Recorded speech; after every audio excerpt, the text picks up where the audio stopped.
बे अफिसारफ्रा दाबो बड'लेण्डनि गोहोफोरनि सोमोन्दै मोनथिया।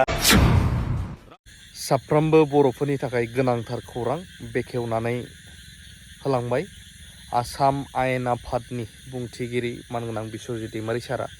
नाथाय बेफोर खोथाया मा बर'फोरनि थाखाय मानो गोनांथार नायजोबोब्ला नोंथाङा निस्सय बुजिगोन आरो गुबुननोबो शेयार खालामनो हागोन।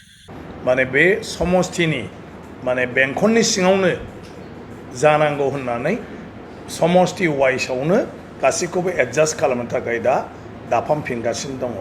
आरो बे हिसाबै आसाम सरकारा जि माने थांखि लादों आरो जि बिथोन होदों बे थांखियारि बिथोनखौ बड'लेण्डनि डिसिफोरनोबो हरदोंमोन बे नटिफिकेसनफोरखौ। आरो बेवहाय माने गार्जेन मिनिस्टारखौ चेयारमेन खालामनानै एमएलएफोरखौ सोद्रोमा बानायनानै बिटिसिनि ब्लकफोरखौबो दाफामफिननांगौ होननानै बिथोन हरदों। आरो बे बेलायाव आङो जिहेतु बड'लेण्ड टेरिटरियेल काउन्सिला 2003 मायथाइयावनो संबिजितखौ माने संशोधन खालामनानै एमेन्डमेन्ट खालामनानै पन्चायती राज बेबस्था पन्चायत आरो रुरेल डेभेलपमेन्ट बेखौ बड'लेण्डनो होनाय जादों गोहोखौ।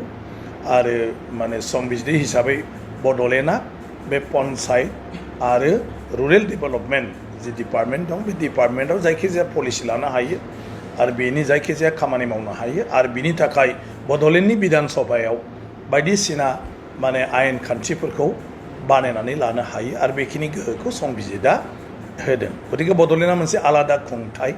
दिनै बड'लेण्डनि बेलायाव आसाम सरकारनि खुनु माने आयेना बेवहाय माने मा होनो कभार जाया।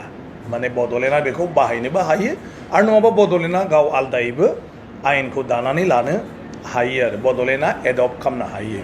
माने जोंहा आयेन गैथ'वा ओंखायनो आसाम सरकाराव दा जि आयेन दंथ'यो बे आयेनखौनो जोङो बड'लेण्डआव नाजावनानै बेवहाय बे अफिसारनि दारै जों बेफोरखौ मावनाय जागोन होननानै बड'लेण्डआ गाव बे आयेनखौ एडप्ट खालामनो हायो। नाथाय मावनांगौनि जि गोहो बे गोहोआ बड'लेण्ड सरकारनिनो। ओंखायनो बेखौ आं सोद्रोमा नालाय आंखौ डिसिआ मिटिङाव लेंहरदोंमोनखाय बे बोरै जानो होननायाव डिसिआ आंनो माने खेंफोरथिखौ होनो हायाखै। ओंखायनो आंनो स्टेट गभर्नमेन्टनि माने कमिटि बा मा नटिफिकेसन दं हर होननायाव बिथाङा बेखौ हरबाय आरो स्टेट गभर्नमेन्टआ बेखौ दाना हरदोंमोनखाय आङो मानाव गेदेर जिहेतु बे डिपार्टमेन्टआ मावनाय डिसिसन गतिके बिनि सानै अथरिटिनो आं जनायनांगौ बे जाबाय नियम। आरो मोनसेया जाहैबाय आं स्पिकार।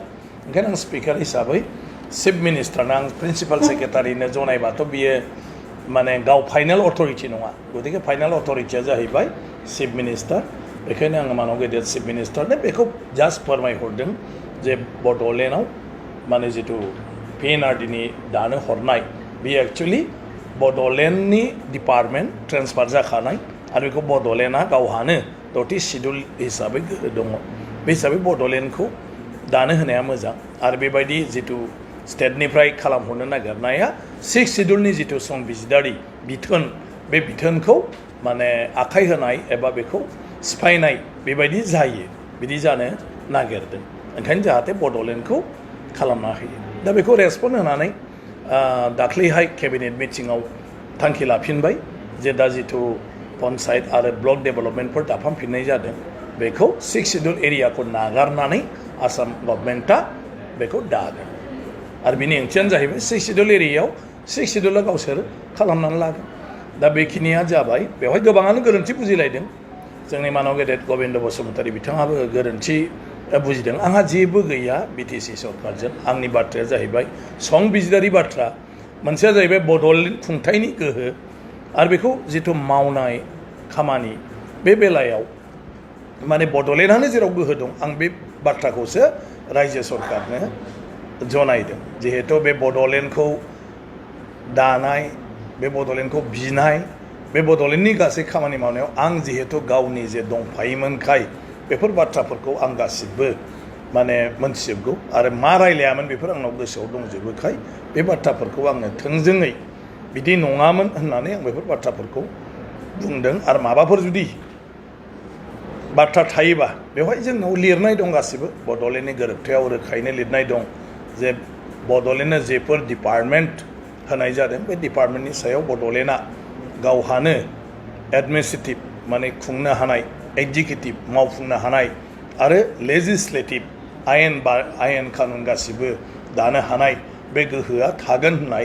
लिरनाय दं आरो बे एखेजोंनो जोंनि संबिजिरनि 6थि फारियावबो बेखिनि गासिबो गोहोआ दङ दा गभर्नरा नटिफिकेसनखौ होदों बिटिसिनि आंखौ एसे गोरोन्थि बुजिदों होनबाय थादों बिदि नङा जायखिजाया सरकारा माबा मोनसे जुदि थांखि लायोब्ला खामानि मावफुंनो नागिरोब्ला बिनि जिथु अर्डार बे अर्डारखौ गभर्नरनि नामै खालामनांगौ बे जाहैबाय भारत संबिजिरनि 166 आर्टिकेलाव बे बिथोना दं डाइरेक्सन दं जायखिजाया रायजो सरकार बा सरकारा जुदि स्टेटआव माबा मोनसे मावनो थांखि लायोब्ला गभर्नरनि मुङै बेखौ माने मा होनो खामानिखौ मावनांगौ आरो ओंखायनो नटिफिकेसनफोर होयोब्ला बेवहाय गभर्नरनि खोथाखौ रायखांनांगौ जायो सरकारनि जायगायाव जे गभर्नरा माने गोजोननायजों रायजोनि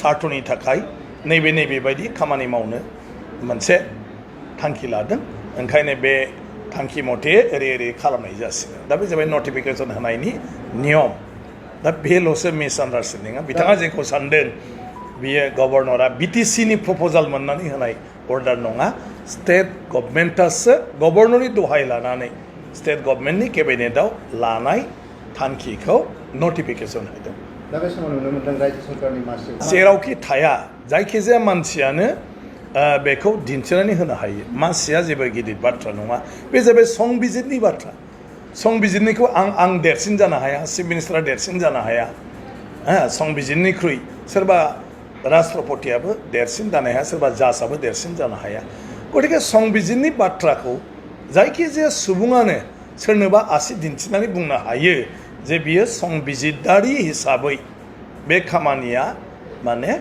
एसे माने माबा गैयै जादों इरिलिभेन्ट जादों आरो बेयो संबिजिरनि जिथु माने बिथोन बे बिथोनखौ सिफायनाय जादों दा बेखौ बयबो दा आं स्पिकार खिन्थु आं मोनथिथारगौ नालाय दा बेखौ लिरबाय बेखौ दस्रायाबो लिरनो हायोमोन गासिबो बेवहाय जेबो गैया गतिके बे जायो बर'फ्राथ' आरो माने सामाजिक हिसाबै जों गोदो जेरै सोलिबोदों खिन्थु दासो जों गोदान माने मा होनो गोदान नेमखान्थि संबिजिरारि खान्थिजों जों दिनै रायजो सलायनो आवगायदों बेवबो जायफ्रा राजखान्थियाव दङ बिसोरल'सो बेखौ मोनथिदों आरो जायफ्रा मावनायनि एक्सपिरियेन्स दं बिसोरल'सो माखासे बाथ्राफोरखौ मोनथिजोबोदों गतिके बर'नि बेलायाव एसे बेबायदि बाथ्राफ्रा फैयो दा बुंब्लाबो आरो जालायगोन बर'फोरखौ जाम्बा होनदों माबा होनदों आंहा रावखौबो बिदि होननायनि खुनु बाथ्रा फैया आं बेखौ बुंदोंल' जों सोरखौ मा दाय होलायनो बयबो गोदान नाथाय आं जेखौ बुंदों बे जाहैबाय आंनि जिउआव